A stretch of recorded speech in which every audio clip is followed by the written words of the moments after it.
RER, information. Nous retrouvons tout de suite le journal présenté par Éric Michel. Bonjour.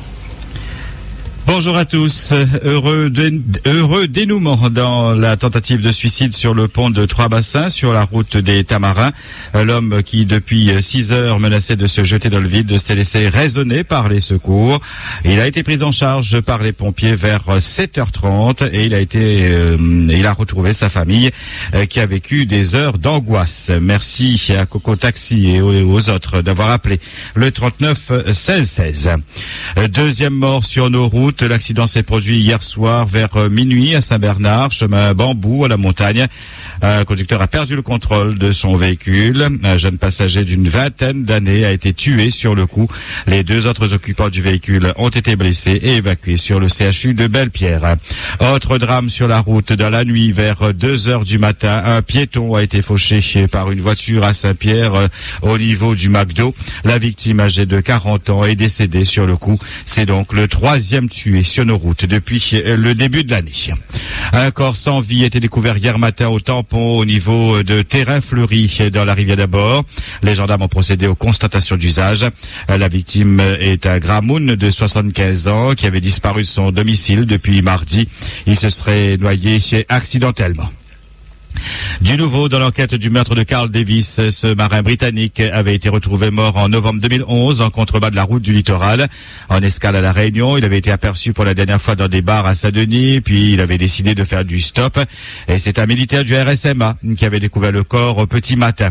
Mardi, plusieurs suspects ont été placés en garde à vue. De nouvelles interpellations ont eu lieu hier. En tout, plus d'une dizaine de personnes sont en garde à vue actuellement. RER. Saint-Louis secoué depuis 2 jours par des incidents. Des jeunes ont d'abord affronté les forces de l'ordre durant une bonne partie de la nuit de mardi à mercredi. À l'aide de tronçonneuses, les manifestants ont coupé des arbres pour les mettre sur le rond-point de la palissade. Jets de galets et de bouteilles sur les gardes mobiles qui ont répondu et répliqué avec des gaz lacrymogènes. Puis après un calme de quelques heures, ces jeunes ont de nouveau hier toute la journée bloqué la route avec des barrages sur le rond-point de la palissade, avec des gros galets, des caddies d'une grande surface, des branchages, des poubelles. Et ils ont aussi bien tenté de bloquer la circulation sur le pont de la rivière Saint-Étienne, mais ils en ont été empêchés par les gendarmes. Et ils se sont alors dirigés vers la mairie. Quelques-uns ont envahi le bâtiment et se sont emparés du mobilier qu'ils ont ensuite disposé dans le jardin en attendant un rendez-vous avec le maire. L'attente a été longue et les jeunes se sont découragés, préférant repartir vers le rond-point de la palissade. Et ils ont auparavant demandé aux commerçants de baisser les rideaux des magasins en signe de solidarité. Ces derniers se sont exécutés. Aucun débordement significatif n'a été constaté dans la journée d'hier. Mais de Claude Noirot, pas de trace. On l'a retrouvé sur une chaîne de télévision hier soir, invitant les jeunes à une rencontre demain à 15h en mairie. Des contrats d'avenir auraient été promis. Le barrage a été levé aux alentours de 18h30 et la nuit a été calme, très calme du côté de Saint-Louis. Les manifestants ont affirmé qu'ils prenaient le maire au mot. Lors d'une précédente manifestation, en effet, dans le quartier de Bellevue, Claude Noirot avait déclaré aux jeunes, et je le cite, « Les enfants, il pleut pas, il gagne pas tété ». Fin de citation. Ce quartier a alors bénéficié de 28 contrats d'avenir. La palissade en veut autant. Climat tendu aussi hier soir au Chaudron vers 20h. Des forces de l'ordre ont été la cible de jets de galets. Des poubelles ont ensuite été incendiées au mail du Chaudron et également au niveau de la station Caltex. Un hélicoptère de la gendarmerie a même survolé à plusieurs reprises le quartier. Regroupé autour de la mairie annexe, commençait alors une longue nuit qui s'est achevée aux alentours de 23h30 minuit. Merci à Eric Citalis de cette alerte sur le 39 16 16. Votre question d'actualité aujourd'hui, les jeunes ont-ils raison de manifester pour réclamer un emploi? Doivent-ils interpeller les maires? Craignez-vous tout de même que cela s'embrase? Vos réactions en direct sur le 47 33 33 et le 47 34 34 à 9h, 11h et 17h, ou encore vous avez notre site internet www.rer.re. RER. Et le ciel s'assombrit toujours pour les jeunes bénéficiaires de contrats aidés de la région. Hier, à l'issue d'une rencontre entre le collectif Emploi Vert en danger et le vice-président Dominique Fournel, la délégation a appris que la collectivité a décidé de bloquer les 700 contrats déjà alloués par l'État à la région. Motif évoqué pour le représentant de la pyramide inversée, le compte n'y est pas. Elle souhaite plus de contrats et tant que la préfecture ne lui donnera pas satisfaction, aucun contrat ne sera renouvelé. Scandaleux, estime le collectif Emploi Vert en danger. Des dizaines de familles vont se retrouver au chômage. Une riposte est attendue dans le courant de la journée.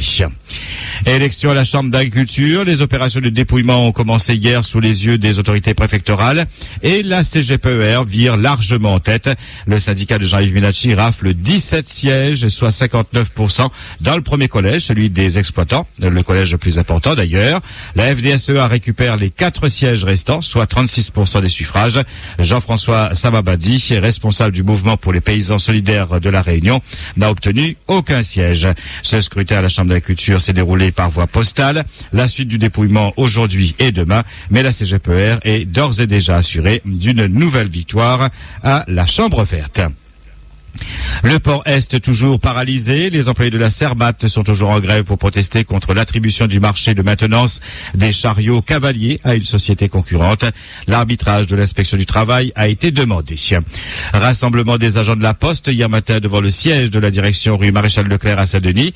Une manifestation à l'appel de la CGT-PTT pour protester contre les résultats des négociations annuelles obligatoires qui se déroulent actuellement à Paris. La direction propose en effet une augmentation de salaire de 1,3% en 2 fois cette année, insuffisante pour le syndicat qui réclame aussi un 13e mois et la revalorisation des chèques tickets restaurants. L'éducation nationale en grève mardi prochain. L'intersyndicale s'oppose toujours au changement des rythmes scolaires et à la réforme de la refondation de l'école. Un rassemblement a déjà eu lieu hier matin au Tampon, mais la manifestation, la grande, aura lieu surtout mardi prochain. Un défilé partira du Jardin de l'État pour se rendre devant la préfecture. Changement à la Fédération française des motards en colère de l'antenne Réunion. Gilles Écormier a décidé de passer le relais après 6 ans à la tête de l'association. Une décision qui sera entérinée samedi lors de l'Assemblée générale qui se tiendra à Saint-Pierre. Partenariat signé hier entre la mairie de Saint-Paul et Pôle emploi. Huguette Bello voit dans cette signature la fin de l'éternel procès fait aux 24 maires dans l'attribution des contrats aidés. On accuse les maires de faire du clientélisme. Avec ce partenariat, c'est Pôle emploi qui recrutera les futurs bénéficiaires des contrats aidés dont bénéficiera Saint-Paul, a indiqué Huguette Bello, députée maire de Saint-Paul. Pôle emploi a indiqué de son côté que d'autres communes l'a également sollicité. Les travaux sur le radier de la rivière Saint-Étienne avance bien. Selon nos informations, toute la partie du remblai avec du 0,100 est terminée. Reste aujourd'hui à consolider avec du 0,80 et du 0,30. L'enrobé pourrait débuter dès demain ou samedi. La livraison pourrait alors intervenir plus tôt que prévu, samedi après-midi ou dimanche matin. En attendant, vous devez, c'est vrai, affronter encore les gros embouteillages de chaque côté. Bon courage.